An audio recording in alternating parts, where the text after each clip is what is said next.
জিলহজ মাসের চাঁদ দেখার পর গরুর মাংস বা মুরগি খাওয়া যাবে না, এটা কি সত্য কথা? কোরবানি দেওয়ার পর গোশত 3 ভাগ না করে পুরোটা নিজে খেলেও কি কোরবানি হবে? কোরবানি গোশত কি 3 ভাগ করে 1 ভাগ গরিবদের দেওয়া জরুরি, নাকি পুরোটা নিজেরাও খাওয়া যাবে? যেমন কোরবানির গোশত কতদিনের মধ্যে খাওয়া উচিত? সারা বছর কোরবানির গোশত ফ্রিজে রেখে খাওয়া উচিত কি? কোরবানির পশুর গলায় মালা পরানো সম্পর্কে বলবেন। আকিকার পশু জবেহ না করে মূল্য একজনকে দিলে কি হবে? গরু ছাগলের বট খাওয়া কি জায়েজ? পশু নিস্তেজ হওয়ার আগে চামড়া ছাড়ানো যাবে কিনা? বাজারে যে বিভিন্ন নামি দামি ব্র্যান্ডের বডি লোশন এবং ক্রিম পাওয়া যায়, সেগুলো কি ওযু গোসল করার পর ব্যবহার করে নামাজ আদায় করা যাবে? মৃত ব্যক্তির পক্ষ থেকে কোরবানি করা যাবে কিনা? কোরবানির পশু জবে করার পর পেটে বাচ্চা পাওয়া গেলে করণীয় কি? রাসূলুল্লাহ সাল্লাল্লাহু আলাইহি ওয়াসাল্লামের পক্ষ থেকে কি কোরবানি দেওয়া যাবে? হুজুর, গরুকে জবাই করার সময় নাম নেওয়া আবশ্যক নাকি? তামান্না আফরোজ জানতে চেয়েছেন, রাসূলুল্লাহ সাল্লাল্লাহু আলাইহি ওয়াসাল্লামের পক্ষ থেকে কি কোরবানি দেওয়া যাবে? রাসূলুল্লাহ সাল্লাল্লাহু আলাইহি ওয়াসাল্লামের পক্ষ থেকে কোরবানি দেওয়া যাবে, যেমনটি আলী রাদিয়াল্লাহু তাআলা আনহু দিতেন। বাইহাকী সহ বিভিন্ন হাদিসের কিতাবে বর্ণিত হয়েছে যে নবী করিম সাল্লাল্লাহু আলাইহি ওয়াসাল্লামের ওফাতের পরে তিনি কোরবানি দিতেন, এবং তিনি বলেছেন যে নবী সাল্লাল্লাহু আলাইহি ওয়াসাল্লাম আমাকে ওসিয়ত করেছেন, অতএব তার পক্ষ থেকে কোরবানি দেওয়া যাবে।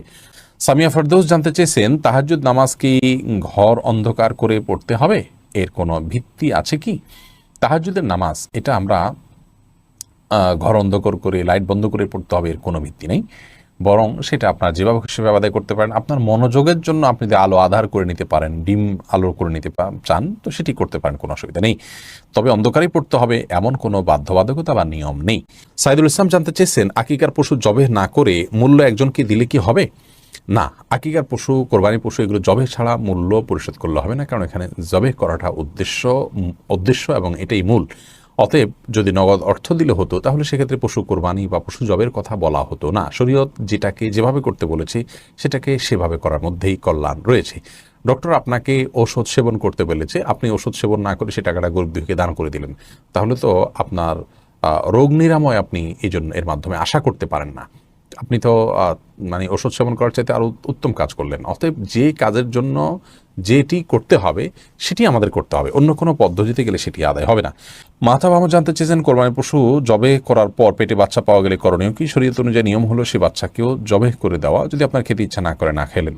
যেসব নারীর সন্তান প্রসবের 40 দিনের পরেও রক্ত প্রবাহ বন্ধ না হয়, তারা কিভাবে বাদবন্দি করবেন? 40 দিন পার হওয়ার পরেও যদি রক্ত প্রবাহ বন্ধ না হয়, নেফাস বন্ধ না হয়, তাহলে সেক্ষেত্রে তারা সম্পূর্ণ স্বাভাবিকভাবে সকলে বাদবন্দিকে সম্পাদন করতে পারবেন। সেখানে কোনো আজকাল তো অনেক কিছু ব্যবস্থা রয়েছে যাতে করে ব্লাড যেখানে সেখানে না পড়ে, সে ব্যবস্থাপনা গ্রহণ করার পর তিনি এবাদতবন্দিকে স্বাভাবিক করতে পারবেন। 40 দিনের পরে আর তার ব্লিডিং হলেও তাকে নেফাস সে আক্রান্ত বা আপনার এটাকে আপনার প্রসব পরবর্তী যে ব্লিডিং বলা হয়ে থাকে সেটির মধ্যে গণ্য করা হবে না।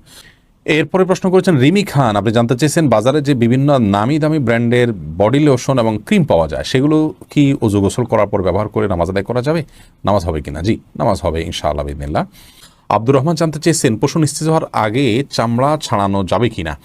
পশু নিস্তেজ হওয়ার আগে যদি চামড়া ছাড়ানো হয়, তাহলে এই কাজটি অন্যায় এবং অনুচিত কাজ, যেটা অনেক সময় কসাইরা করে থাকেন। একাধিক পশুর কাজ তারা ধরেছেন, সেই জন্য তারা এটি করে থাকেন। আগে থেকে কসাইদের সাথে এই বিষয়গুলো নিয়ে বোঝাপড়া করে নেওয়া উচিত, এবং কোনো অবস্থাতেই আপনার পশুকে এভাবে কষ্ট দেওয়া উচিত না। অকারণে পশুর প্রতি অমানবিক আচরণ করা ইসলাম শরীয়তের দৃষ্টিকোণ থেকে গুনাহের কথা। আল্লাহ রাব্বুল আলামিন প্রত্যেক পশুর প্রতি, সব কিছুর প্রতি আমাদেরকে ইহসান করার নির্দেশ করেছেন। এমনকি যখন জবে করব, তিনি বলেছেন ওয়াইদা যাবাহতুম ফাহসিনু যিবহাতা, জবে করলে জবাকৃত পশুর প্রতিও তোমরা ইহসান করবে, এবং ছুরিকে ভালো করে ধার দিয়ে নেবে, যাতে করে অহেতুক তাকে বেশি সময় ধরে পৌঁছাতে না হয়। সেখানে পশুর প্রাণ বাহির আগে থেকে চামড়া ছেলা শুরু করা, রক কাটা, এগুলো অত্যন্ত গর্হিত কাজ, এটা অনেকেই করে থাকেন। আমরা যথাসম্ভব নিজের জায়গা থেকে সাবধান থাকবো ইনশাআল্লাহ বিদিনিল্লাহ। রোদেলা রিসান ভুঁইয়া, আপনি জানতেছেন, গরু ছাগলের বট খাওয়া কি জায়েজ? জি, এটা সম্পূর্ণ জায়েজ, তবে এটা যার যার রুচির ব্যাপার। কারোর যদি ভালো লাগে তিনি খাবেন, কারোর ভালো না লাগলে তিনি খাবেন না, একান্তই তার ব্যাপার। আপনি মোবারক জানতেছেন, হুজুর, গরুকে জবাই করার সময় নাম নেওয়া আবশ্যক নাকি? না, গরু জবাই করার সময় নাম নিতে হবে এরকম কোনো বাধ্যবাধকতা নেই।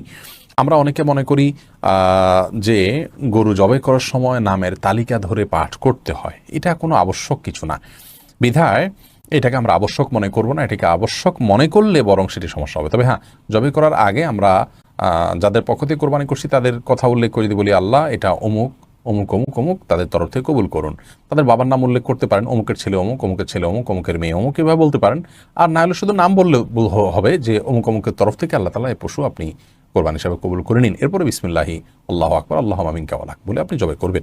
এটি করাটা মুস্তাহাব, নাম উল্লেখ করাটা, কিন্তু করতে হবে এমন কোনো বাধ্যবাধকতা নেই, না করলেও কোরবানি হয়ে যাবে। আল্লাহ তাআলা ভালো জানেন আপনাদের অন্তরে কি আছে, কারা কারা নিয়ত করেছেন, অতএব সেটি অসুবিধা হবে না। আরাফাত ইসলাম জানতে চেয়েছেন মৃত ব্যক্তির পক্ষ থেকে কোরবানি করা যাবে কিনা, সেই গোশত বন্টনের পদ্ধতি কি? মৃত ব্যক্তির পক্ষ থেকে কোরবানি করা যাবে, যিনি কোরবানি করবেন তিনি তার নিজের গোশত যেভাবে ব্যবহার করেন এটাকে ঠিক একই ব্যবহার করবেন।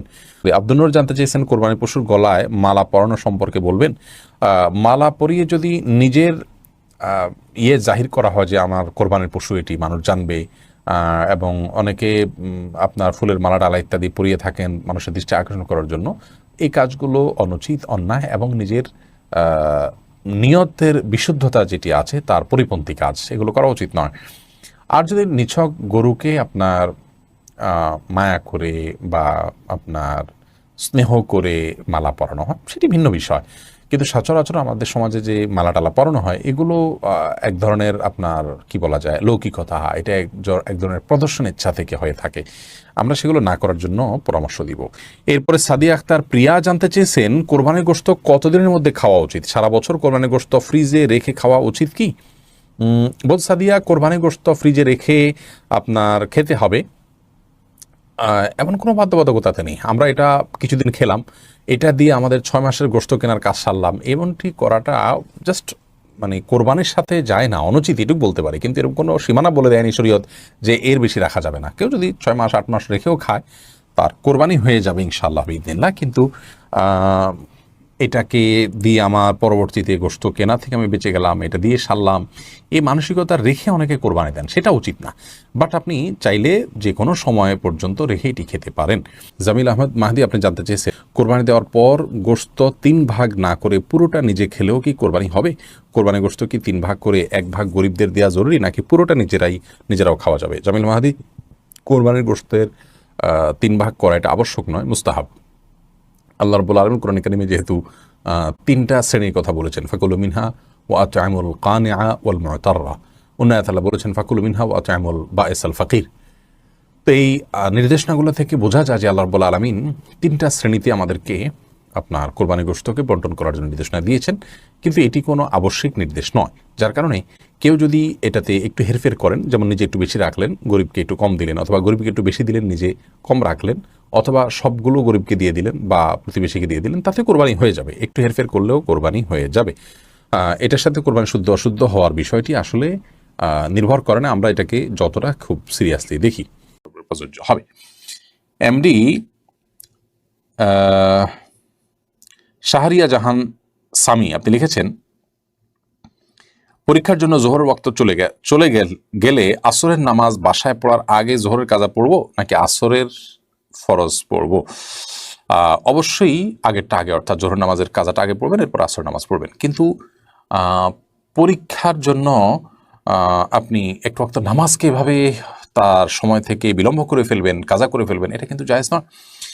নামাজ কাজার অপশনটা ইমানদারের জন্য গ্রহণযোগ্য হতে পারে যদি কোনো কাজের চাপে কালে ভদ্রে তিনি এত প্রেসারে ছিলেন যে ভুলে গেছেন, অথবা ঘুম থেকে উঠতে পারেননি, হঠাৎ কোনোদিন এরকম হয়েছে বহুকাল পরে, এটা হতে পারে। কিন্তু আপনি জেনে শুনে ঠান্ডা মাথায় ওয়াক্ত চলে যাবেন, নামাজ পড়বেন না, সেটা কিন্তু হতে পারে, এটা গ্রহণযোগ্য নয়। প্রয়োজনে পরীক্ষার হলে আপনি ছুটি নিয়ে নামাজ পড়বেন, শুধু ফরজটুকু পড়ে নেবেন। অন্তত আপনি ওয়াশরুমের ছুটি তো পান, সেই ছুটিতে আপনি অন্তত ফরজটুকু পড়ে নেবেন, কিংবা পরীক্ষার আগে, পরীক্ষার মাঝে বা পরীক্ষা তাড়াতাড়ি শেষ করে দিয়ে অক্তের মধ্যে থেকে বের হয়ে এসে নামাজ পড়ে নেওয়া, এই কাজগুলো আপনাকে করতে হবে যেভাবেই হোক না কেন। বাকি যদি কোনো কারণে আপনার কাজা হয়ে যেয়ে থাকে তাহলে সেক্ষেত্রে অবশ্যই আগেরটা আগে এবং পরেরটা পরে, জোহর আগে পড়বেন, আসর পরে পড়বেন। জান্নাত রুমা আপনি লিখেছেন আমার ছোট ছেলের মাথার চুল কে যেন কেটে নিয়েছে, করণীয় কি? মাথার চুল কে কেটে নিয়েছে? ব্ল্যাক ম্যাজিক বা কালো জাদু করার জন্য, সেহের করার জন্য চুল, শরীরের বিভিন্ন পোশাকের অংশ এগুলো কেটে নিয়ে সেগুলোর উপরে জাদু করা হয়। স্বয়ং নবী করিম সাল্লাল্লাহু আলাইহি সাল্লামের চুলে জাদু করা হয়েছে, সে মর্মেও কিন্তু হাদিস রয়েছে। তো সেখান থেকে বোঝা যায় যে এগুলো জাদুর জন্য অনেক সময় নিয়ে থাকে দুষ্ট লোকেরা, অনেক সময় দুষ্ট জিনদের দিয়ে এটা করে, অনেক সময় মানুষ এটা করে থাকে।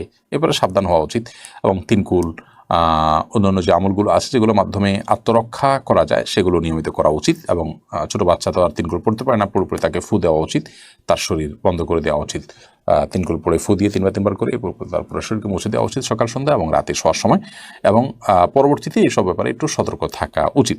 তবে এটি এমনও হতে পারে যে কোনো কারণে কাটা পড়েছে, কোনো কিছুতে আমরা দেখি নাই, সেটা সাধারণ কোনো বিষয় হতে পারে, সেটাও লক্ষ্য রাখা উচিত। আবির হোসেন আপনি লিখেছেন, জান্নাতে আমার ওয়াইফকে কি আমি পাবো? আল্লাহ না করুন আমি যদি জাহান্নামবাসী হই আর আমার স্ত্রী যদি জান্নাতবাসী হন, তাহলে আমার স্ত্রী কি অন্য কারোর হয়ে যাবে? এমন আমলের কথা বলেন যে আমল করলে আমার ওয়াইফ অন্য কারোর জন্য জায়েজ হবে না। দেখুন ভাই আবির, স্বামী স্ত্রী পরস্পর